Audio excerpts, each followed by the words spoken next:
Pour procéder au remplacement de l'embrayage, les étapes préliminaires suivantes doivent être effectuées avant le démontage de la boîte de vitesse du véhicule. Tout d'abord, placez le levier de sélection en position P. Ensuite, videz l'huile de la boîte de vitesse par le bouchon intérieur.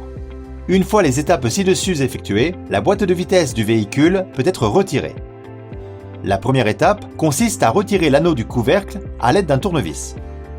Retirez le couvercle à l'aide d'un tournevis et jetez-le. L'ensemble de l'embrayage sera visible.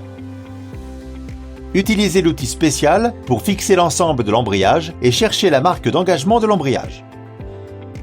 Retirez l'anneau de verrouillage du disque d'entraînement à l'aide d'un tournevis. Tirez sur le disque d'entraînement avec les deux mains pour le retirer. Retirez l'anneau de verrouillage de l'arbre d'entraînement à l'aide d'une pince à cire clip et jetez-le. Retirez l'outil spécial en tenant l'ensemble de l'embrayage pour l'immobiliser. Retirez l'arbre de la pompe à huile en le tirant délicatement vers le haut.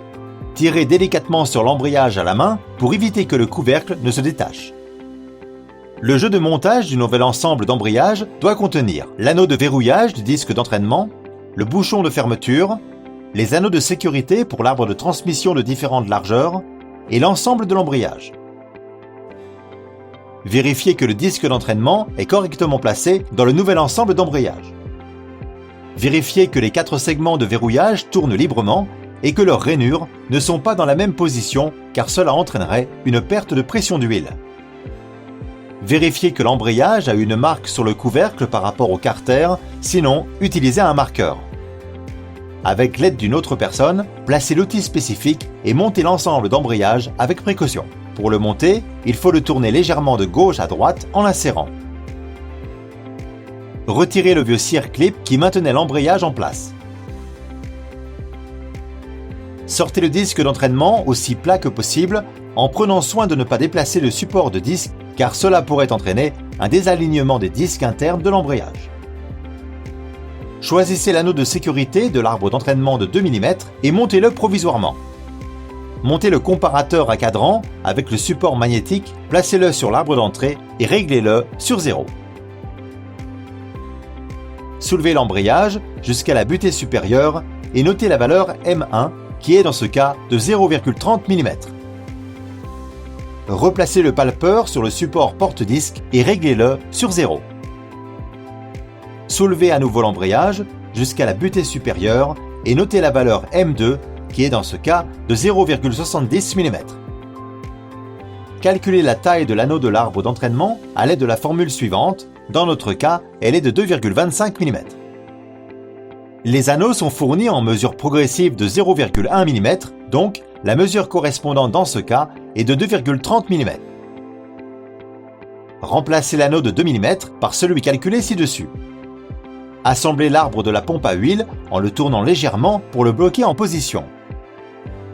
Montez le disque d'entraînement en faisant correspondre les marques. Installez l'anneau de verrouillage du disque d'entraînement et vérifiez qu'il s'adapte correctement. Retirez l'outil spécifique qui bloque l'ensemble de l'embrayage. Prenez le couvercle de la serrure par les bords, jamais par le trou central, car cela endommagerait le joint torique. Le joint torique doit être exempt de résidus d'huile lorsqu'il est monté sur l'outil de centrage spécifique. Placez l'outil de centrage spécifique sur une surface plane, le diamètre inférieur étant orienté vers le haut. Insérez ensuite le couvercle du joint torique avec sa face intérieure vers le haut et retirez l'outil spécifique. Placez l'outil spécifique sur l'arbre d'entraînement et mettez le couvercle en place en appuyant à nouveau sur l'outil. Montez le nouvel anneau du couvercle du joint. Enfin, retirez l'outil spécial. Une fois la boîte de vitesse montée sur le véhicule, elle doit être remplie d'huile jusqu'au niveau correspondant et un réglage de base doit être effectué avec l'outil de diagnostic. Après le réglage de base, un test dynamique du véhicule doit être effectué pour vérifier le bon fonctionnement de la boîte de vitesse, puis une lecture et un effacement des défauts doivent être effectués.